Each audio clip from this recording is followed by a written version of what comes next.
Merci de nous rejoindre pour suivre votre émission hebdomadaire, le rendez-vous pour en savoir plus sur les sujets brûlants d'actualité. Pour ce numéro, nous avons le plaisir de recevoir, je l'appelle, un habitué de l'émission Le Rendez-vous. Il s'agit du prince Willy Michiki, président du parti politique UNANA. Avec lui, nous allons chercher à en savoir plus sur ce qui préoccupe au plus haut point les Congolais en particulier et pourquoi pas les restes du monde entier en général. Bonsoir, Prince Willy Michiki. Bonsoir. Merci d'avoir répondu encore à une autre invitation. C'est un plaisir de partager ce beau plateau. Vous allez bien? Vous êtes en forme? Tout à fait. Voilà. Quel sens donnez-vous au consensus mené au Kenya pour tenter d'instaurer la paix à l'est de la République démocratique du Congo? Bon, je crois que c'était d'abord une très bonne chose. Vous savez que maintenant, c'est un grand événement d'abord, le fait que la RDC ait été admis comme 9e pays membre de la communauté économique des États de l'Afrique de l'Est. Ce sont les consultations qui sont menées au Kenya. Justement, les consultations ont été menées en marge de l'adhésion de la RDC dans East African Community, puisqu'il est dit dans la charte d'adhésion qu'aucun pays ne peut déstabiliser un autre, et il y a le principe de solidarité. C'est pour ça même que lors de la réunion des chefs d'État de la sous-région, il a été décidé la mise en place d'une force spéciale qui va pouvoir sécuriser la RDC et en particulier la partie est de notre pays. Donc, l'idée de pouvoir d'abord réunir les groupes armés est une très bonne chose. Vous savez, nous devons éviter les erreurs du passé. Nous devons tout comprendre que la République, en signant un accord, l'accord de Nairobi, avec le M23, un accord qui n'a pas été respecté, c'est une violation de notre propre constitution. Puisque notre propre constitution reconnaît que les accords internationaux dûment signés par la République ont une supériorité sur les lois de la République. Alors, mais ce qui est intéressant encore avec le président Tshisekedi, et ça je félicite le gouvernement de la République, c'est que les négociations ne se sont pas seulement limitées au M23 qui posait problème. On est allé au-delà de M23. C'est tous les groupes armés qui ont été présents. Et les groupes armés ont manifesté l'intention. Donc, si je vous comprends bien, c'est une démarche que vous trouvez salvatrice. C'est une bonne démarche pour la République, puisque ce sont des enfants de ce pays. Nous devons les écouter. Nous devons les écouter. Vous savez que ce sont des erreurs que l'actuel gouvernement a hérité des gouvernements qui lui ont précédé. Et nous devons comprendre que ce sont des Congolais qui ont eu à certains moments à être égarés et que nous devons les ramener à la maison. Au moment où nous parlons, je viens de Goma, je suis arrivé hier, j'ai échangé avec certains participants au dialogue de Nairobi. En tout cas, la majorité est optimiste. Mais d'aucuns pensent que le dialogue de Nairobi, c'est une nouvelle distraction orchestrée par le Rwanda et l'Ouganda. Je ne pense pas, parce que même l'initiative n'est pas venue du Rwanda, de l'Ouganda. L'initiative est venue des États membres. C'est la conférence en fait, des chefs d'État de East African Community qui a fait cette recommandation. Et nous, en tant que membres, nous devons absolument nous y plier. Une nouvelle distraction sous-régionale. Bon, cela dépendra des comportements. Qui va aboutir à rien. Il n'y a rien de concret qui sortira de ces consultations. Nous allons voir si vraiment il n'y aura rien, puisque parmi les résolutions de Nairobi, il y a d'abord les cessez-le-feu. Nous allons voir s'il y aura cessez-le-feu. Mais du côté du gouvernement aussi de la République, nous avons des responsabilités. Puisque la loi actuelle n'autorise plus la transhumance, c'est-à-dire que le fait que les gens étaient dans les groupes armés, ils peuvent entrer avec leur grade de rebelles dans l'armée et la police comme on a connu avant. Aujourd'hui, pour entrer dans l'armée FARDC comme dans la police nationale, il faut absolument passer par des recrutements. C'est la nouvelle loi qui n'existait pas à l'époque. Vous ne trouvez pas que l'époque du brassage et mixage avec les bourreaux est révolue? Oui, justement, c'est comme ça que nous avons dépassé ce niveau-là. Aujourd'hui, on ne peut plus accepter les brassages ni mixages. Aujourd'hui, vous voulez entrer à l'armée, il n'y a qu'une seule et unique voie. Il faut être recruté. Et il y a des critères qui s'imposent. C'est pourquoi l'unique possibilité que nous avons aujourd'hui pour les frères dont nous avons besoin, c'est de les amener dans les programmes d'intégration. Et les programmes qu'on a appelé les programmes P2RCSC, c'est un programme intéressant puisque c'est un programme qui pourra leur permettre non seulement d'apprendre des métiers, mais s'il y en a parmi eux, ceux qui voudront faire l'armée ou la police, ils sont les bienvenus à pouvoir aller postuler. Quant à ceux qui pensent que les consultations de Nairobi, c'est une pure distraction bien orchestrée par le Rwanda et l'Ouganda, pensent qu'ils devaient d'abord faire appel à leurs amis, les ADF et les FDLR, pour pouvoir échanger avec eux, parce que ce sont eux qui sont concernés, qui sèment la terreur et la désolation à l'est de la République démocratique du Congo. Oui, d'abord, comment vont-ils? Vous savez, il y a beaucoup de gens qui ne connaissent pas l'est du pays. Ça fait 25 ans, madame, que cette partie est déstabilisée suite seulement à un petit détonateur qui était la contestation de la nationalité de Banyamulenge. C'est de là que tout est parti. Nous devons faire très attention lorsque nous traitons avec légèreté les questions de l'Est. Le gouvernement rwandais n'a aucune influence sur ces rebelles se trouvent au Congo, notamment les FDLR et Interam auxquels vous faites allusion. Le gouvernement ougandais non plus n'a aucune influence sur les ADF. C'est nous qui souffrons. C'est comme aussi les Burundais n'ont aucune influence sur le FNL qui est chez nous dans le plateau de Minembwe. Donc nous avons intérêt, nous, en tant que gouvernement, de remettre la sécurité chez nous. Et on ne peut pas le faire si on n'a pas l'appui de ces pays voisins, si on n'a pas l'appui de la communauté. Et c'est comme ça que cette force... Il y a un député du Nord Kivu, dont je tais les noms, qui a semblé dire que les autorités de la République démocratique du Congo doivent d'abord éviter la politique d'une armée poubelle. Vous comprenez ça comment? En tout cas, c'est d'abord, il faut d'abord, lorsqu'on est, si vraiment il est député élu du peuple, puisque moi je suis aussi élu du peuple, je crois qu'il doit d'abord commencer par démissionner. Puisqu'un responsable, même si notre armée a ses faiblesses, on ne peut pas quand même la traiter de poubelle. Je crois que ça, cet ami-là est allé très loin. Heureusement que vous avez été son nom, sinon j'aurais dit même demander sa démission et même ça a des chances.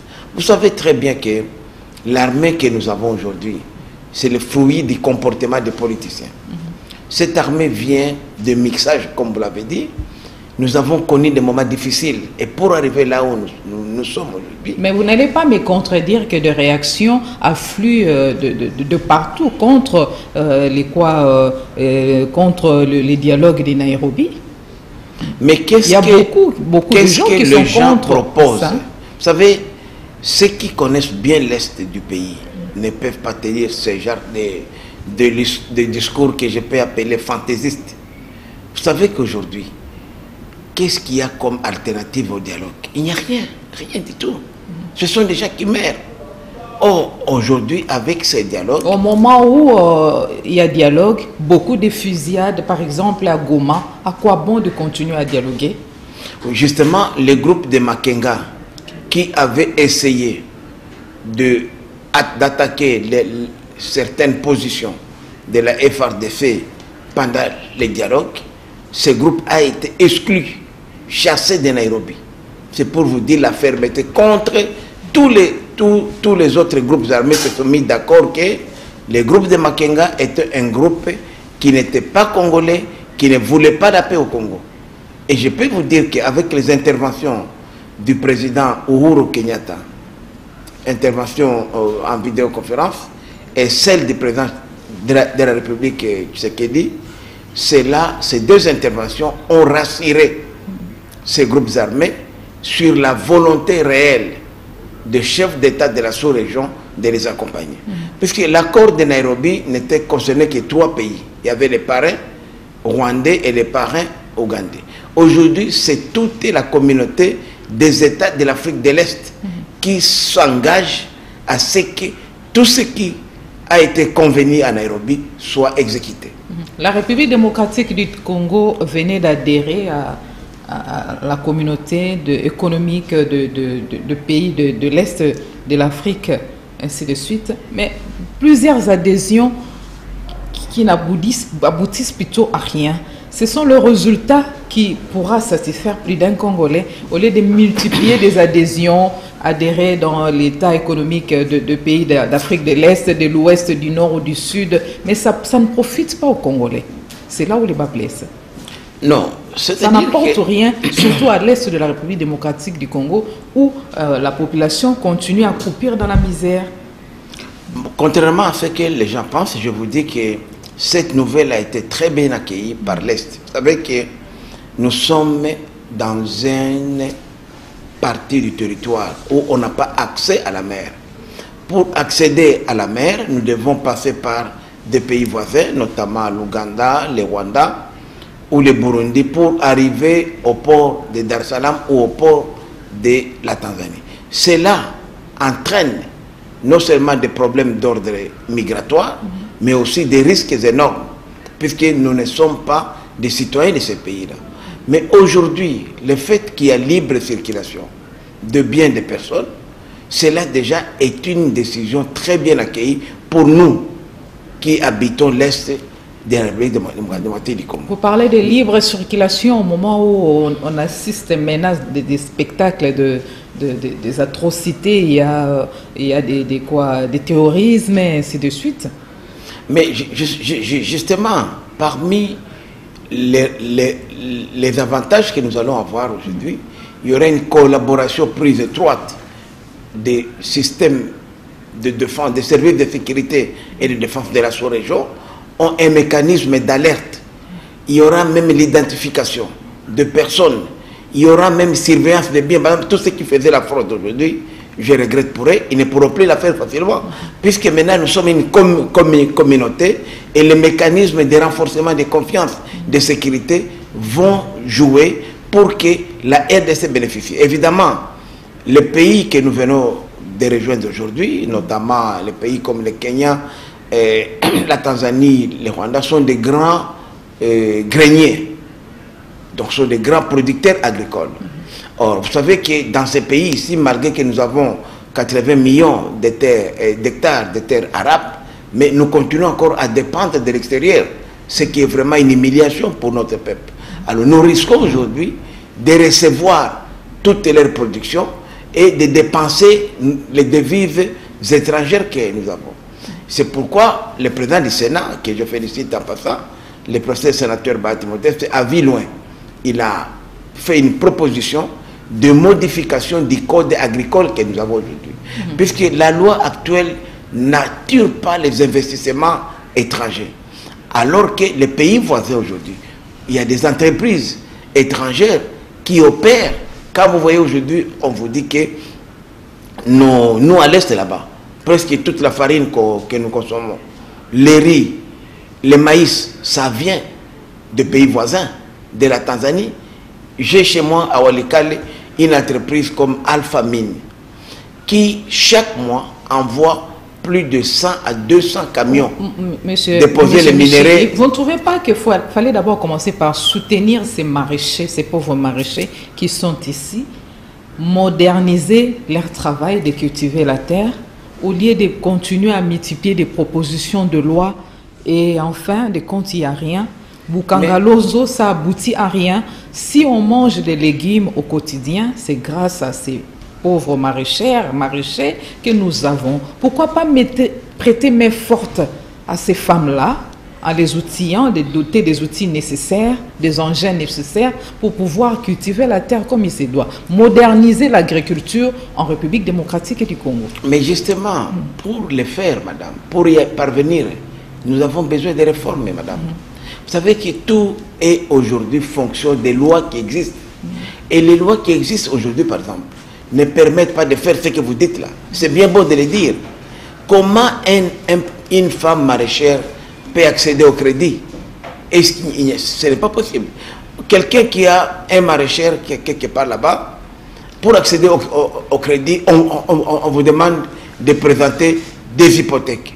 Combien de femmes maraîchères, par exemple, ont des hypothèques, des gages à présenter à la banque ou à une autre institution financière pour avoir accès au crédit?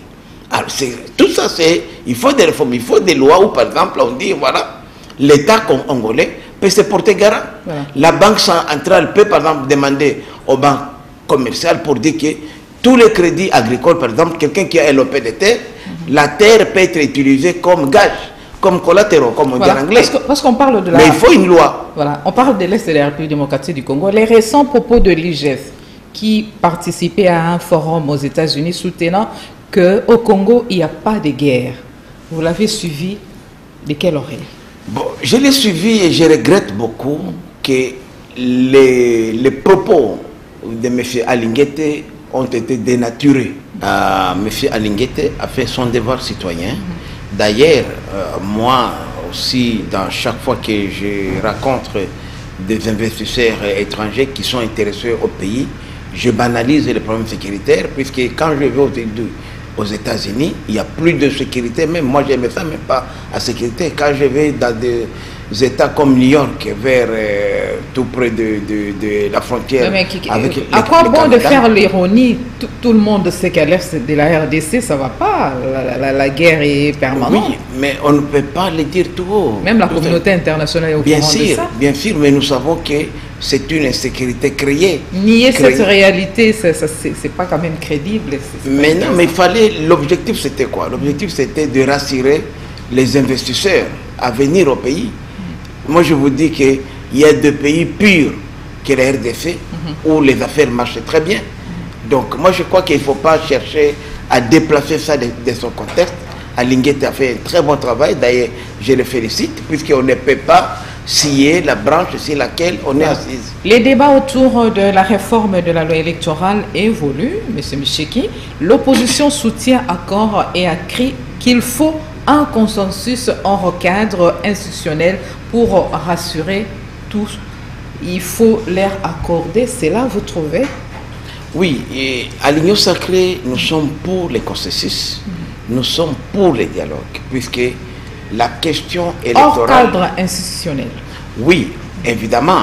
Nous ne devons pas quand même aller nous réunir avec des cordonniers, des mamans maraîchères qui ne comprennent rien, qui n'ont aucun mandat du peuple.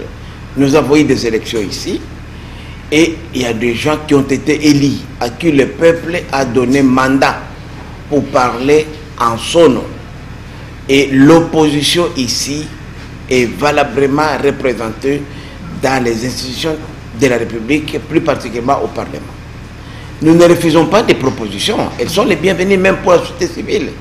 L'Église catholique comme l'Église protestante et la société civile ont apporté des propositions, des modifications, même des lois. Mais l'unique, même s'il y aurait un cadre hors institution, des rencontres comme certains voudraient bien aujourd'hui, mais il n'y a que les lois ne peuvent être discutées que et faites par les députés et les sénateurs. Malheureusement, donc tout accord extérieur reviendrait. Pourquoi perdre ce temps-là? S'il y a un accord extérieur, par exemple, trouvé en dehors du cadre institutionnel, et qu'au niveau du Parlement, il était rejeté, on aura perdu le temps. Mais apparemment, c'est comme si tout le monde a peur des élections dans notre pays, la République démocratique du Congo. Est-ce que votre regroupement politique est prêt pour les élections? En tout cas, AFDC allié, au moment où nous tenons cette émission, madame, nous avons déjà une idée sur 60% de nos futurs candidats aux élections demain. D'abord, notre candidat à la magistrature suprême, c'est Antoine Félix Tshisekedi Tshilombo, mais les autres au niveau local, municipal, provincial et national et même sénatorial, nous avons déjà 60% des candidats qui sont connus aujourd'hui. Donc pour nous, à l'AFDF allié, nous sommes prêts d'aller aux élections même demain. Le vrai problème, c'est quoi? C'est que les amis de FCC, qui sont habitués à tricher, habitués à faire des élections avec les moyens de l'État, comme ils sont au chômage pendant quelques mois ici, cela n'arrive pas à être consommé.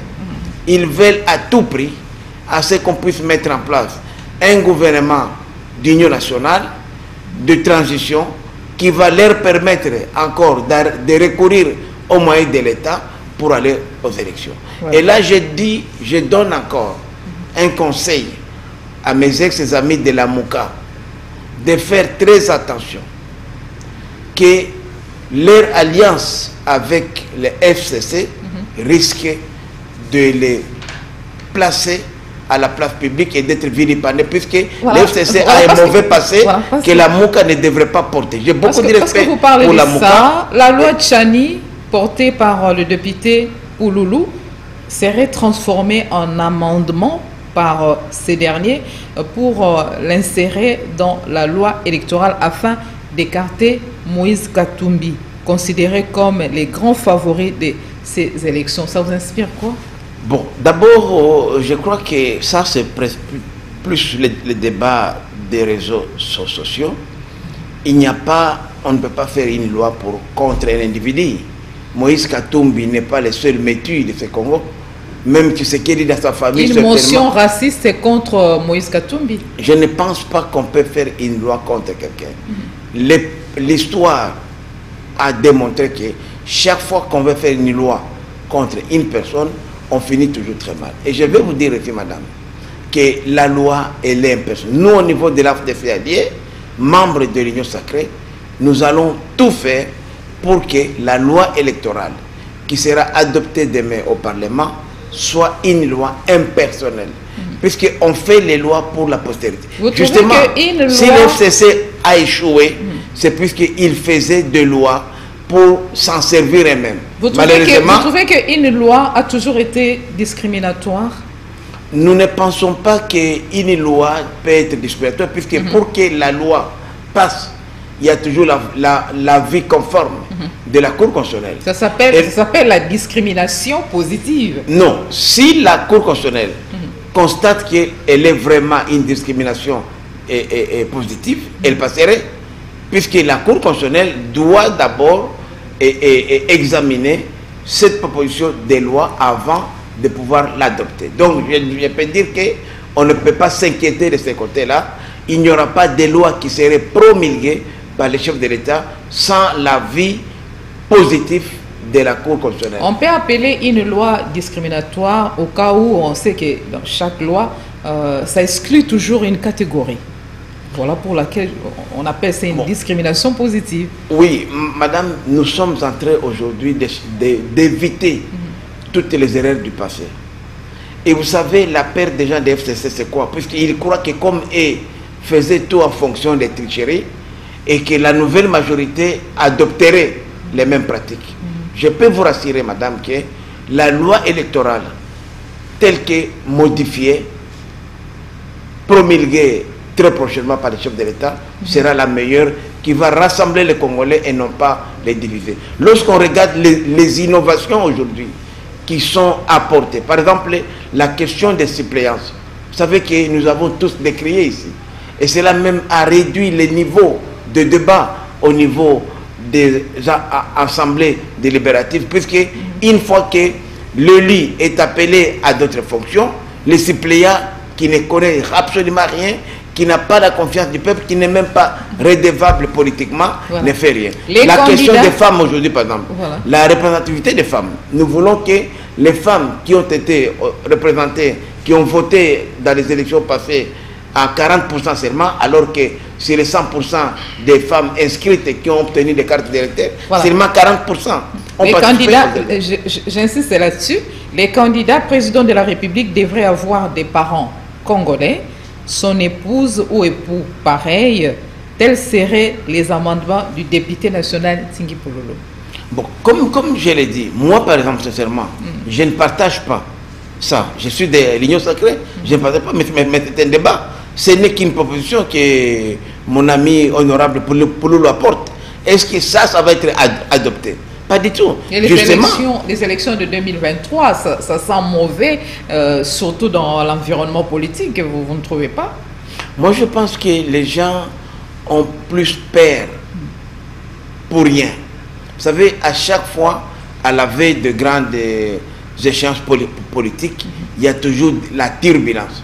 Mais je suis convaincu que nous allons dépasser tout ça et que les gens doivent comprendre qu'il n'y a rien qui sera fait en dehors des cadres institutionnels. Nous devons lui donner un caractère officiel. Et le caractère officiel légal ne s'obtient que dans un cadre donné. Ceux qui ont des propositions telles que... Moi, je ne refuse pas aux Congolais de réfléchir.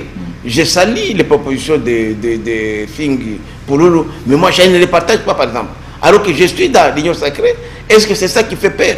Est-ce que si on quittait le Parlement, on peut... Oh, le rôle des députés, c'est ça. Puisqu'il y a des députés pendant toute une législature qui n'ont jamais fait même une proposition de loi. Joseph Kabila, le sénateur Joseph Kabila, a tenté de tester sa popularité lors de son apparition récente.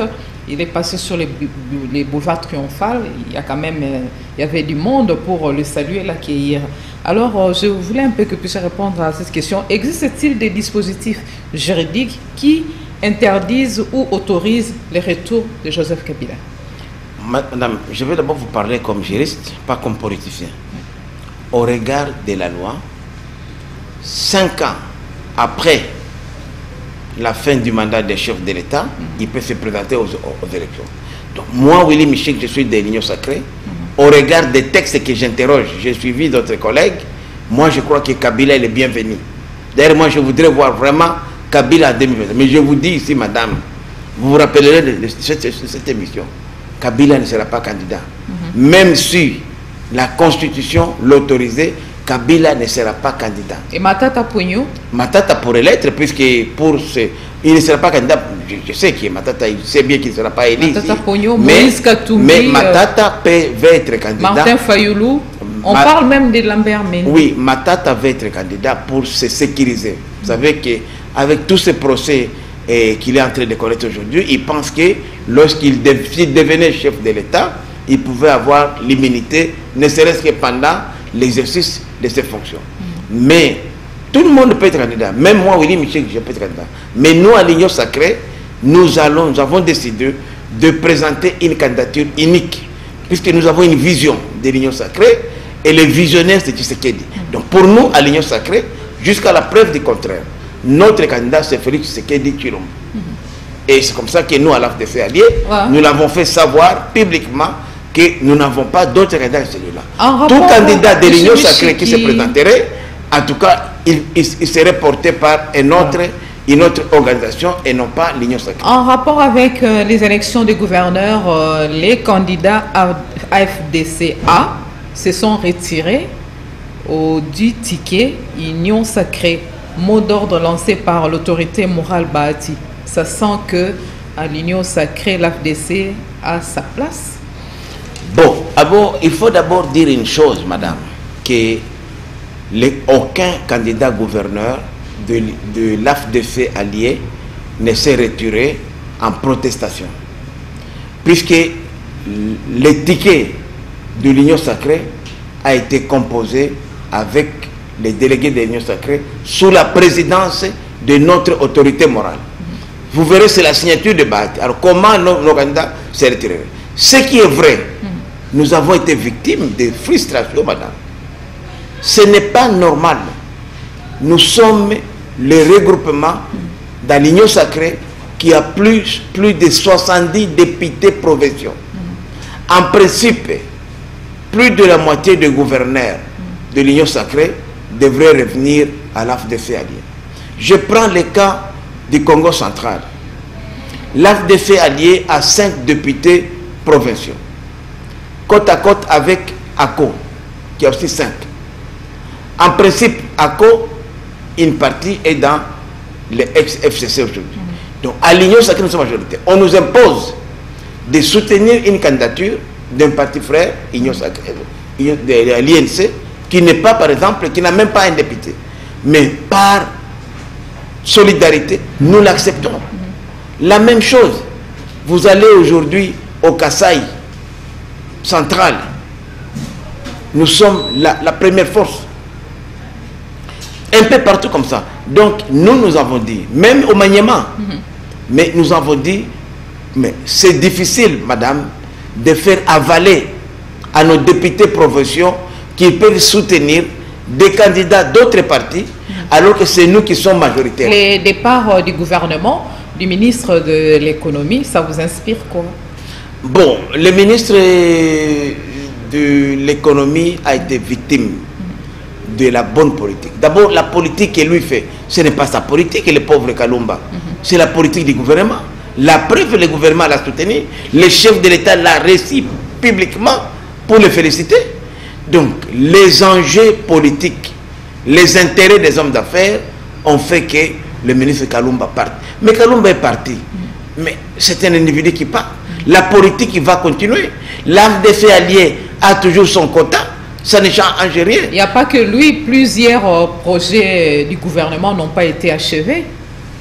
Mais justement, est-ce que Kalumba construit... Il y a eu pour la plupart des détournements. Mais justement, mais s'il y a détournement, aujourd'hui, nous connaissons des ministres qui ont détourné, qui ont été dénoncés par l'IGF. En tout cas, je n'ai jamais entendu parler des cas de détournement à ce qui concerne M. Kalumba Jamari. Jusqu'à ce point, je n'ai pas encore entendu parler. Nous craignons que les projets de 145 territoires puissent connaître ou subir les mêmes sorts. Bon, les projets... Le détournement. Les projets de développement de base des 145 territoires, pour moi, c'est un projet phare du gouvernement. Puisque les milieux ruraux ont toujours été abandonnés. Alors que plus de 70% de nos pauvres populations sont confinées dans les milieux ruraux.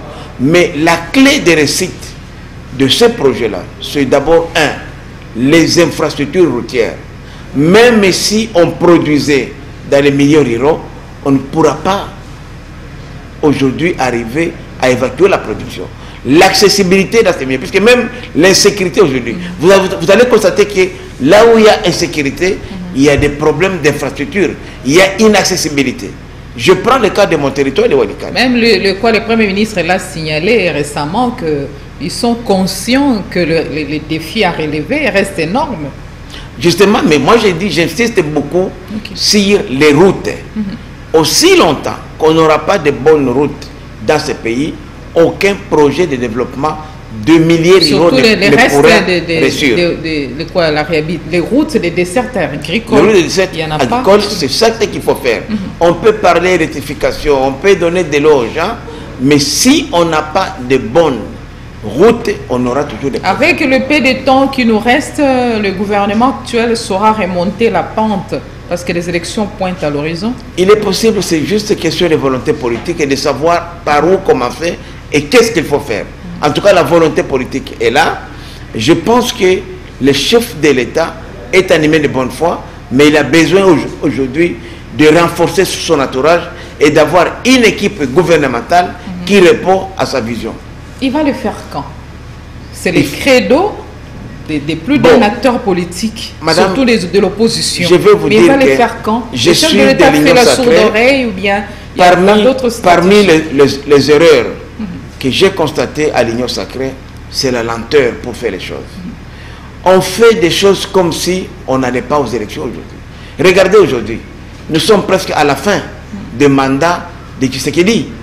M. Tshisekedi, c'est le seul qui sera demain comptable de la gestion du pays. C'est le seul qui a été élu sur base d'un programme.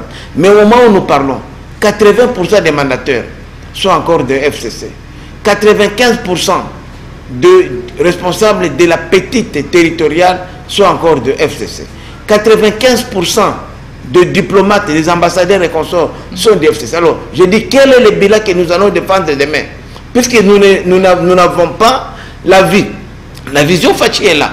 Mais cette vision-là doit être traduite en acte par les hommes qui sont convaincus, qui sont imprégnés de cette vision-là. Mais malheureusement, nous avons encore les gens du FCC qui continuent à diriger ce pays. Voilà. Et c'est ça qui explique aujourd'hui la lenteur dans la matérialisation de la vision Fachi, qui est pourtant une très bonne vision que nous saluons.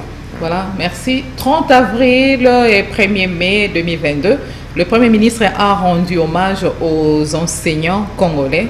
Il y a des avancées dans ce secteur? Oui, il faut dire que parmi les secteurs qui ont connu quand même une avancée spectaculaire, c'est le secteur de l'éducation. Aujourd'hui, madame, la gratuité n'est plus un slogan. Dans la gratuité, on vient pour la première fois d'augmenter les salaires des fonctionnaires de l'État de 30% et d'ici 3 mois de 50% pour l'année prochaine atteindre 100% d'augmentation. Mais avec ça, on vient aujourd'hui de mécaniser 22 000 agents. Ils sont toujours dans l'impossibilité de nouer les deux bouts du monde. Mais justement, je dis que c'est faut aller par palier, puisque ça dépend de ce que nous recevons comme recette. Lorsqu'il y a des recettes additionnelles, on augmente. Aujourd'hui, rien que les régies financières commencent à faire presque 200%. Pourquoi ne pas aller même à 200% d'augmentation salariale? Aujourd'hui, il faut reconnaître, dans le secteur de l'éducation, par exemple, les frais de fonctionnement ont été presque quadruplés. Les enseignants aujourd'hui, qui n'étaient pas mécanisés, on a même engagé plus de 52 000 enseignants, les nouveaux qu'on a recrutés et payés, mécanisés. Donc, ce sont des innovations, en tout cas. Ce secteur-là, il faut dire aujourd'hui. Malgré tout ça, ces enseignants sont toujours frustrés, ils sont toujours mécontents. Mais il faut voir d'où nous venons. Même Dieu lui-même, en créant le monde, il ne l'a pas créé en un jour. Il lui a fallu 6 jours, Dieu qu'il est. Il pouvait le même jour créer tout, et commencer la vie. Donc il faut la patience, moi je crois. Et puis, on ne crée pas pour créer. C'est-à-dire toutes les décisions que le gouvernement prend dans l'amélioration des fonctions de l'enseignant et la qualité de l'enseignement doit être accompagnée par des moyens. Mais qu'est-ce qui fait que depuis des décennies, les enseignants sont toujours les mal rémunérés? Ça remonte d'il y a longtemps. Bon, c'est d'abord une mauvaise politique qu'on a héritée depuis le gouvernement de Mobutu, où on considérait les métiers d'enseignant comme un métier des Congolais de moindre importance. Alors qu'ailleurs, si nous sommes ici sur ce plateau de télévision, c'est à cause des enseignants. Les paix de connaissances que nous avons aujourd'hui nous ont été transmises par l'enseignant. Mais lorsqu'on voit dans d'autres pays le niveau de vie d'un enseignant, il n'a pas à envier un diplomate. Un enseignant, c'est un monsieur qui se suffit. C'est vrai qu'ici aussi, il y a eu aussi des habits dans la création parfois des écoles non viables qui employaient des enseignants et étaient incapables de leur donner des moyens. Il y a aussi la question le fait que dans la politique de Kabila comme de Mobutu, la place de l'enseignant n'était pas vraiment prise en compte. Et lorsque nous avons parlé gratuité de l'enseignement, l'enseignant s'est senti frustré, s'est senti abandonné puisque l'enseignant était finalement pris en charge par les parents. C'est pourquoi nous avons dit que l'État, en prêchant la gratuité de l'enseignement, devrait couvrir tout ce que les parents faisaient demain. Aujourd'hui, par exemple, les tests de TENAFET aujourd'hui, il est gratuit. Les diplômes d'État, madame, on vous les donne gratuitement. Il n'y a pas moyen de réduire les émoluments des députés pour augmenter l'enveloppe salariale des enseignants, par exemple? Ça n'a pas de rapport, madame. La question, c'est simple. Aujourd'hui, chaque fonctionnaire de l'État doit au moins avoir un niveau de vie décent. C'est ça le combat du gouvernement. C'est vrai que si les députés aujourd'hui, quand vous regardez les salaires de nos parlementaires aujourd'hui, ce ne sont pas des salaires extraordinaires. Évidemment, il y a ce qu'on appelle des primes. Il y a le speaker de la Chambre basse du Parlement qui a suggéré ou proposé même qu'on puisse, je ne sais pas, mettre dehors et qu'on puisse régler des comptes aux députés qui sèchent les plénières, qui brillent par leur absence. Je ne sais pas si cette initiative est correcte. Mais le speaker de l'Assemblée nationale n'a fait que respecter les règlements intérieurs. Parce que ce qui tue aussi ces pays, c'est le non-respect de nos propres lois, de nos propres règlements. Il est dit qu'un député, un parlementaire ne peut pas s'absenter à 3 séances dans une session parlementaire. Mais il y a d'autres, je prends le cas de Tambwe Mwamba. Depuis 2 ans, 3, il est parti, je le vois, je l'ai vu à Bruxelles, à Champagne. Kabila a présenté, a été collé à l'Afrique du Sud. Il voyage en Afrique du Sud pour venir financer. Donc, c'est pas parce qu'il a des comptes à rendre. Non, c'est pas. Je donne un cas, puisque lui il est connu, mais ils sont comme ça, de dizaines. Et ils sont payés, puisqu'on les paye par bancarisation. Donc le compte de Tambwe Mwamba est payé chaque jour. C'est cet argent-là qu'on devrait donner aux enseignants. Tambwe Mwamba a un suppléant, pourquoi ne pas laisser son suppléant siéger carrément? Et ces cas-là sont les Binakou, les Némi, tous ces gens-là. Vous ne les voyez pas. Ils font leur débat dehors alors qu'ils ont été élus. Mais lui, ils ont un mandat. Lui Mbosso aussi est victime d'une motion de défiance. Mais justement, il y a ceux qui sont contre lui. Non, moi je ne discute pas. Vous savez, on dit toujours que... 130 signatures déjà recueillies. Mais jusque-là, le règlement intérieur est clair. Lorsque le bureau est saisi, dans les 48 heures, le président devrait démissionner.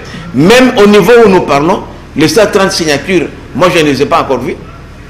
Puisqu'aujourd'hui, on a dit que, compte tenu des erreurs qu'on a constatées lorsqu'on a limogé les ministres de l'économie, il y avait de faux députés. 2 faux députés qui ont signé dans la pétition. Et le parquet général, près la Cour de cassation, avait pris acte de cette plainte-là. Mais le bureau Mbosso là n'a pas pris en compte. Mbosso lui-même là n'a pas respecté ces dispositions-là. Donc si aujourd'hui Mbosso tombait, il tomberait lui-même par non-respect même des règlements intérieurs. Puisque pour le cas de Kalumba, on a dit à Mbosso, voilà les faux qui a été commis. Le parquet général a été saisi, on a présenté les éléments, on a écrit à Mbosso. Mais Mbosso a organisé les débats en violation, voilà. Puisque aujourd'hui, si la Cour constitutionnelle confirmait que réellement la défiance du ministre de l'économie était entachée des irrégularités, mais l'Assemblée nationale sera obligée de revenir sur la décision. C'est bien de prêcher aux autres, mais l'union sacrée aussi, c'est un canard boiteux. Bon, l'union sacrée, je ne dis pas que c'est beau, Madame la Marquise, tout va bien. Comme toute organisation, l'union sacrée a ses défauts. Et parmi les défauts de l'union sacrée, c'est les retards que nous accumulons aujourd'hui pour mettre en place une charte, pour nous organiser. À la veille des élections, Madame, on ne connaît pas qui sont les candidats de l'union sacrée, voilà. Notamment à la magistrature suprême. Aujourd'hui, il y a plusieurs candidats à l'union sacrée. C'est le désordre. C'est le désordre.